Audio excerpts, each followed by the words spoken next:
할렐루야. 2020년 9월 2일 수요일입니다. 이 새벽 하나님께서 주시는 말씀은 이사야서 51장 7절과 8절 말씀입니다. 의를 아는 자들아, 마음에 내 율법이 있는 백성들아, 너희는 내게 듣고 그들의 비방을 두려워하지 말라. 그들의 비방에 놀라지 말라. 옷같이 좀이 그들을 먹을 것이며 양털같이 좀벌레가 그들을 먹을 것이나 나의 공의는 영원히 있겠고 나의 구원은 세세에 미치리라. 이사야서는 대할 때마다 놀라움을 금치 못합니다. 특별히 40장 이후를 제2 이사야서라고 부르기도 하는데요. 제2 이사야서는 읽을 때마다 정말 감탄을 금할 수가 없습니다. 7절이 말씀하십니다. 의를 아는 자들아. 이 의에 해당되는 히브리어는 체데크입니다. 이것은 양심이 살아있어서 옳고 그른 것을 구분하는 양심의 능력에 따라서 옳은 것을 말씀합니다. 의를 아는 자들아. 이것을 갖다가 의역해보라고 그런다면요, 양심이 살아있어서 무엇이 옳은 것인지 분별하는 자들아, 이렇게 의역해 볼 수 있겠습니다. 그런 사람들은 어떤 사람들인가? 양심이 살아있으려면 그 마음속에 하나님의 율법이 있어야 됩니다. 여기서 율법으로 번역된 히브리어는 토라인데, 토라는 바로 모세오경을 가리킵니다. 너희는 하나님의 말씀을 듣고 세상 사람들이 너희를 비방하는 것을 두려워하지 말라고 하십니다. 그들이 너희를 비방한다고 해서 놀라지 말라고 말씀하십니다. 요즘 교회가 코로나 바이러스 19 전파 매개체로 아주 언론의 공격을 받고 있습니다. 그러나 냉철히 생각해 보면 그 비난은 전혀 맞지 않는 비과학적 덮어씌우기입니다. 8월 15일 집회에 참석했기 때문에 16일 검사했더니 양성 반응이 나왔다는 겁니다. 8월 15일에 전파되었다는 겁니다. 이거는 비과학적입니다. 코로나 바이러스는 일단 감염이 되고 나면 양성 반응이 나오기까지 최소 5일이 지나야만 됩니다. 이게 잠복기라고 그러죠. 5일이 지나야지만, 5일 동안에는 감염이 되었더라도 양성 반응이 나오질 않아요. 그런데 어떻게 15일 날 집회에 가가지고 16일 날 양성 반응이 나옵니까? 맞지 않는 얘기죠.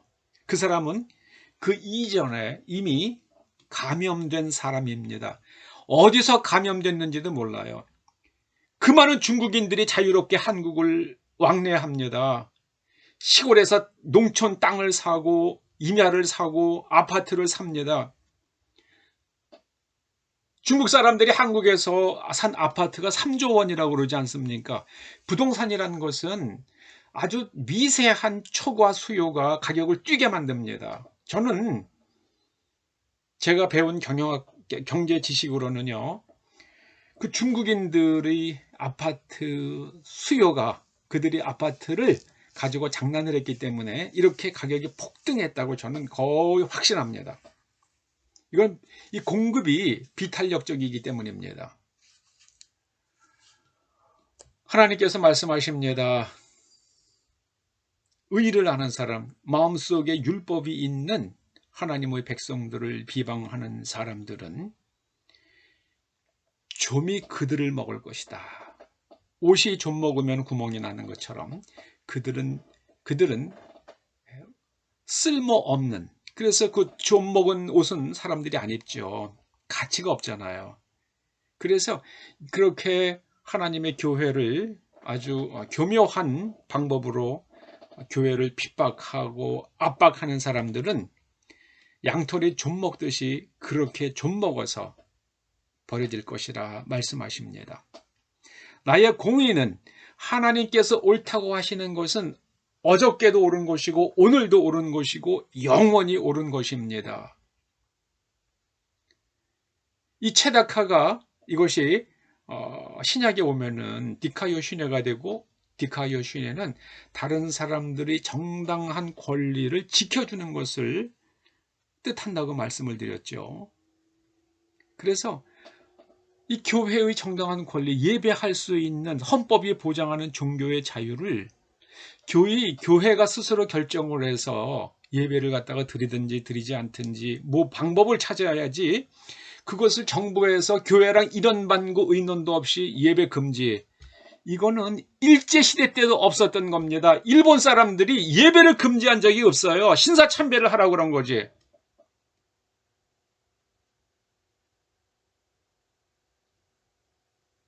하나님을 대적하는 것은 매우 어리석은 일입니다. 의인을 비방하는 사람들, 하나님을 믿는 사람들을, 하나님의 교회를 비방하는 사람들은 좀 먹은 옷이 구멍 나듯 그렇게 버려질 것입니다. 누구에 의해서요? 그들을 조종하는 사람들에 의해서 버려질 것입니다. 국무총리가 안수 집사잖아요. 어느 교회, 저기 수지 쪽에 있는 큰 교회 안수 집사입니다. 제가 알고 있는 어떤 분은 그 교회에서 그분 얼굴을 보기 싫어서 교회를 안 나간다고 아주 공개적으로 그렇게 얘기하더라고요. 의인을 비방하는 자들은 좀 먹은 옷처럼 될 것입니다. 그들을 조종하는 자들에 의해서 버려질 것입니다. 토사구팽당할 것입니다. 그것이 악마가 하는 수법이에요. 악마에게 이용당하고 반드시 버려집니다. 가룟 유다가 그렇게 됐잖아요. 오직 마음에 하나님의 말씀을 품고, 그리고 양심이 살아있어서 무엇이 옳은 것인지를 구별하고, 천년 전에 옳은 것은 지금도 옳고 지금 옳은 것은 또 천년 후에도 옳습니다. 그것이 바로 하나님의 공의는 영원히 있다는 뜻입니다. 그리고 하나님께서 우리를 그 모든 죄된 것에서 건져주시는 그 구원은, 그 구원의 능력의 힘은 영원히 지속될 것입니다. 그들이 절대로 하나님을 이기지 못합니다. 저는 그들이 하나님 앞에서 어떻게 하나님께서 그들을 다루실런지 저는 주목하며 지켜보려고 합니다.